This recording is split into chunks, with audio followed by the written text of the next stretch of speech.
Nossa vida às vezes soa muito breve e aparentamos não desfrutá-la devidamente. Teria um caminho, uma fórmula para todos nós? Ou somos nós mesmos quem fazemos nossa estrada, nosso próprio caminho? Hoje é dia dessa obra muito conhecida e um pouquinho assim controversa. Hoje é dia de Day Tripper. Vocês estão no Perdi Geek? Sejam muito bem-vindos. Então, turma, estamos começando mais um vídeo aí, espero que vocês sejam bem, estejam curtindo aí, né? Vocês estão vendo a frequência que eu tô tentando postar e tô tentando manter sempre que possível, tá? 2 vídeos. Quando não, eu vou sempre reforçar, vou sempre lembrar pra vocês. Quando não tiver vídeo na quarta, pode ser por uma questão de incompatibilidade do meu horário, né? Do meu cronograma do dia a dia, ou porque vai ter alguma coisa na sexta. Então vocês podem ficar aí ansiosos, que pode não ter nada ou pode ter alguma coisa, sempre varia, tudo bem? Não vão perder tempo, vai estar passando a ficha aí pra vocês, tá? Essa é a minha ediçãozinha de Day Tripper. Se não me engano, pelo editorial que tá aqui, pelo que tá passando a ficha pra vocês, é a primeira versão de capa dura, porque depois teve o reprint, acho que em 2020. Tá passando aí na ficha, beleza? A capa, tá bom? Lombada, beleza? E a contracapa. Eu não sei se foi um ano antes ou um ano depois dessa primeira versão, vocês pesquisem aí depois, tem uma edição de capa cartão também, do mesmo jeitinho. É uma raridade isso acontecer, assim, do que eu lembro, que tem essa, por exemplo, e V de Vingança. É igualzinha a edição de capa dura, eu achei bem curioso, assim. O V de Vingança eu tenho em capa cartão, é que eu consegui por aí, né? E o meu Day Tripper é de capa dura. E também vou mostrar mais uma coisinha pra vocês, que essa aqui eu comprei de uma loja de segunda mão, que mexia, né, com vários quadrinhos de várias áreas, agora eles focam mais em mangás e coisas orientais, digamos assim, né? Eu dei essa sorte, porque eu acho que na hora eles não regularam, ou porque talvez me conhecessem, porque eu já troquei ideia com o dono algumas vezes. Olha pra vocês verem que bacana. Olha que legal. Uma edição autografada, né? Quem é Luiz e Charles eu não faço a menor ideia, né? Desculpa aí. Mas olha que bacana. Desenho e autografado pelos dois irmãos, né? São os gêmeos Fábio Moon e Gabriel Bá. Já fica aí explicitado. Eles começaram no quadrinho underground, no quadrinho alternativo, fizeram algumas antologias, se não me engano aquela, acho que Five, né, que é o Grampar, né, o Rafael Grampar, os dois irmãos, a Beck Cluna e mais um cara que eu não vou lembrar de cabeça, tá bom? Mas essa ediçãozinha nossa aqui é de capa dura, né, e papel couché colorido. Além do nome, e creio eu como a história foi conduzida, infelizmente eu não li a obra original, essa é de certa forma uma releitura, uma reimaginação talvez, do Memórias Póstumas de Brás Cubas, do Machado de Assis, eu acho. Eu não tenho muito conhecimento de literatura clássica brasileira, peço desculpas, tá? A gente vai acompanhar a trajetória do Brás de Oliveira Domingos, a vida e as muitas mortes também, você tem que ler para entender do que eu tô falando, tá? Ele é filho de um escritor, né, que é o papai dele no caso, e de um artista, a mãe.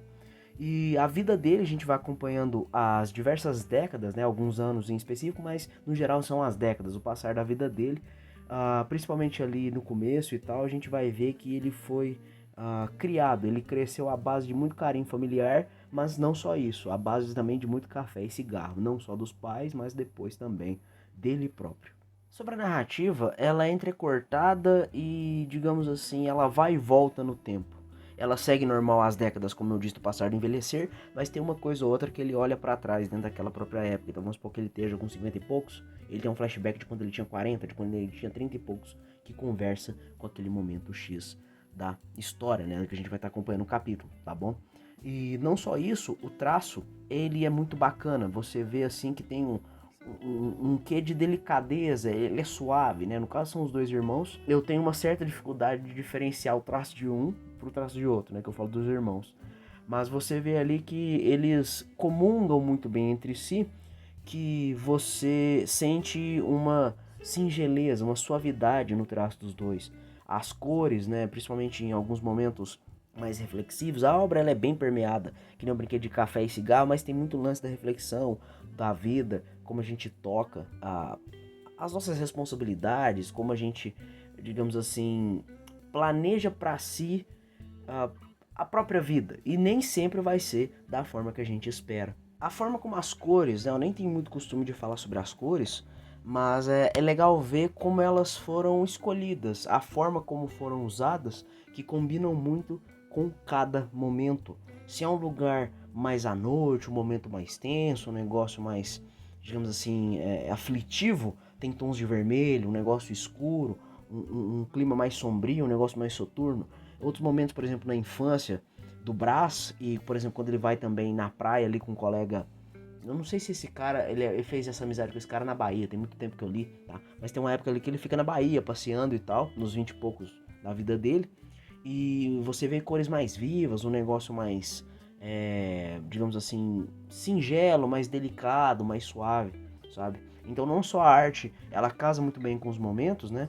As próprias cores fazem uma boa mescla, digamos assim, combina bem, casa bem ali. E no caso, eu nem tenho costume de falar o nome do pessoal que faz as cores, mas aqui é o Dave Stewart, é um cara conhecido já de muito tempo da indústria também, junto com, sei lá, Matt Hollingsworth, uh, deixa eu ver mais quem, Matt Lopes de hoje em dia, né, que é o marido da Biggs Evelyn, e mais uma outra galera aí que se eu ficar falando aqui vai ficar até amanhã. Pois bem, eu vou falar um pouco mais dos meandros da obra, porque não tem como eu falar dela inteiramente só da trama, tá bom? Porque ela tem uns 10 capítulos e tem um tempo que eu li, então vou dar uma roubada, beleza? É muito bacana esse trabalho, né? Além de todo o valor que são dois brasileiros, na Vertigo, um negócio muito bacana, fez muito sucesso na época e até hoje é lembrado com muito carinho pelo pessoal, né? É bacana ver a forma como a história foi montada e o clima como um todo, sabe? Você sente um peso, você lê ali principalmente nas partes quando o Brás já tá mais velho, que parece que tem uma mescla não só do clima da própria história, como o peso de uma experiência da terceira idade, digamos assim, sabe? Cada época tem, digamos, a sua própria moral, a sua própria mensagem ali, tipo, a criança, digamos, aquele lance da inocência, aproveitar a infância, pureza, né, da criança como um todo ali, né, aproveitar a vida, os namoricos, as brincadeiras, estudar, né, ter seus amiguinhos e tal. Quando o Brás vai ficando mais velho, digamos, jovem adulto, né, digamos ali mais que 18 e menos que 30 talvez, é aquela afobação, aquele negócio de querer explorar o mundo e dependendo da pessoa, da época, querer mudar o mundo, né? Que nem eu falei, os 20 e poucos, se não me engano, é quando ele vai pra Bahia e conhece o cara do cabelão armado, que eu esqueci o nome dele, tá? Ele supostamente, né, o Brás, ele até conversa com uma entidade, eu não sei se seria Iemanjá, talvez, eu sou meio ruim de coisa de matriz africana, peço desculpa, tá? Não é muito a minha praia. Mas é legal, assim, que ele conversa, né? Ele tem um sonho com a moça e a moça fala com ele, olha, você vai ter grandes alegrias, grandes desilusões, sempre fique esperto, nunca se entregue às paixões muito fortes, né? Um negócio, digamos assim, que vai te cegar, preste atenção, né? Cuide da sua vida.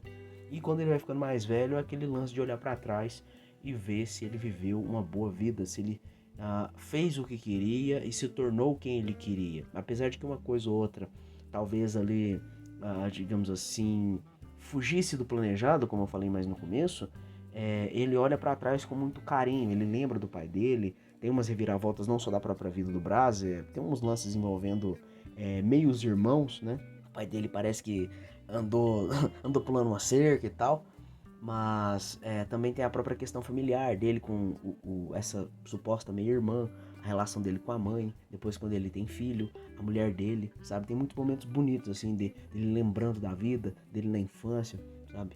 Um que eu gosto bastante, assim, relembrando, assim, eu vou falando, eu vou lembrando aqui com vocês, é um de quando ele tá de boa, acho que na padaria ou no mercadinho, acho que na padaria, ele tá tomando um café, ele vai pagar e ele vê a moça que futuramente se tornará a esposa dele.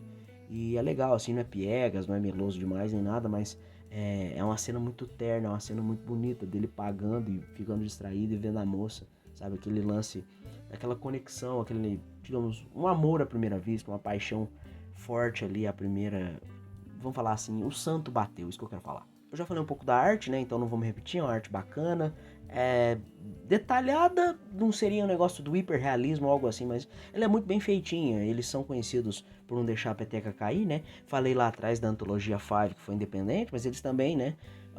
Metade, eu não lembro qual dos irmãos que vai ser. Eu acho que é o Gabriel Bá, eu acho que é. Ajudou, por exemplo, o Umbrella Academy do Daniel Way, acho que é assim, né? O Gerard Way, eu sempre confundo, acho que é Gerard Way, que é o cara do My Chemical Romance, né? Tem até série do Umbrella Academy e tal. Eles têm outras coisas, o Day Tripper fez eles muito famosos, tá? Mas é uma dupla bacana, a arte é bem legal. E falando agora do controverso que eu tava explicando, falei lá no começo pra brincar com vocês, porque essa história é velha, se você tá vendo isso aqui, provavelmente você já tá de saco cheio de ouvir, se você já tem costume na Gibisfera, eu também já tô cansado de ouvir, mas os vídeos aqui também são feitos como porta de entrada pra galera, então vamos reviver fofoquinhas da Gibisfera de antigamente, tá? Isso desde quando eu comecei, eu ouvi essa história. Tem um quadrinho chamado Feliz Aniversário, Feliz Obituário. Hoje em dia ele foi republicado se não me engano, o HQ pra Todos da Conde. Eu até tenho aqui, mas eu não vou tirar porque o vídeo aqui tenta, pelo menos, né, apesar da minha prolixidade, tenta ser ligeiro, tá? Mas se vocês quiserem ver a minha edição autografada lá no FIC de 2024, veja o nosso especial que tá lá nas fotos pro final do vídeo, tá? Eu tenho a ediçãozinha aqui e antigamente eu sempre confundo a Fronte com a Grafite 76, saiu nessas revistas alternativas de 2000 e poucos, né, antigamente. Dizem que são boas revistas, foda é você completar as coleções, porque a numeração, né, a tiragem eram muito restritas, tá? Mas hoje em dia, se você quiser comprar numa versão mais mastigadinha, mais arrumadinha, né, mais bate-pronto ali, só com a história, tem também o HQ pra Todos, tá? Aí, tipo, você encontra aí facinho a 10, 12, 8 reais. É muito, muito tranquilo de você comprar, tá? Essa história veio muito antes do Day Tripper, tá bom? Uma coisa de, sei lá, 2003, 2004, eu posso estar viajando, tá? Mas foi muito, muito tempo antes, tá? E o que é o problema? O que é a questão da controvérsia? Eu já ouvi histórias, eu não lembro de cabeça, vou falar do que eu sei, se você achar ruim alguma coisa, se eu estiver sendo errôneo em alguma coisa, comente aqui e me corrija, tá bom? Mas se não me engano, a dupla do Feliz Aniversário, Feliz Obituário, que se não me engano eu sempre troco os nomes, mas eu acho que é Rafael Calça e Jefferson Costa. Um faz o roteiro e o outro faz a arte, beleza? Eu não sei se eles foram alunos da dupla dos gêmeos, né, dos irmãos gêmeos, ou se eles encontraram eles num evento e apresentou a ideia, apresentou a história para eles. E aí o povo diz que ou isso ficou no inconsciente dos irmãos, ou eles chupinharam. E essa história vai até hoje, tem gente que nega, tem gente que fica puta, né? Talvez tivesse uma proximidade com os irmãos, já teve gente ficando puta com essa história. Mas é sempre, digamos, uma historinha, uma fofoquinha de boteco que sempre teve por aí, né? Então, supostamente, o Day Tripper 1.0 seria o Feliz Aniversário, Feliz Obituário. E se você parar pra ler as duas, claro que o Day Tripper tem muito mais páginas, é uma história grande pra caramba, tem 10 capítulos, né? Enquanto que o Feliz Aniversário, Feliz Obituário é uma short story, né? Um one shot bem breve. Você vê as semelhanças, principalmente no lance do cara morre e revive, né? Ele tem como se fosse, digamos assim, a história, se você for botar nos termos de hoje em dia, é quase como se fosse ramificações do multiverso. Brincando, claro, né? Não tem pegado de ficção científica. Mas é como se fosse, até certo momento, ele falecia, só que depois continua a história, né? É como se ele tivesse morrido. Por isso que fala também, aí no caso do Day Tripper voltando, é inspirado no Brás Cubas, as Memórias Póstumas. Eu não li, eu não vou poder falar se tem muita semelhança, se para no nome do Brás, etc. Tá? Peço desculpa aí, mas você que entende mais, ou né, seja mais inteligente, isso não é demérito nenhum, né? Se você for mais inteligente aí do que eu e souber toda a história do Brás Cubas de cabeça, por favor comente aí, aponte as semelhanças, onde vai a mais, onde tira e tal, beleza? Então é isso, da forma como você conseguir, te desejo uma boa leitura, tá? Fiquem com as artes aí e nos vemos numa próxima. Um beijo, um abraço e é isso aí. Valeu, tchau, tchau.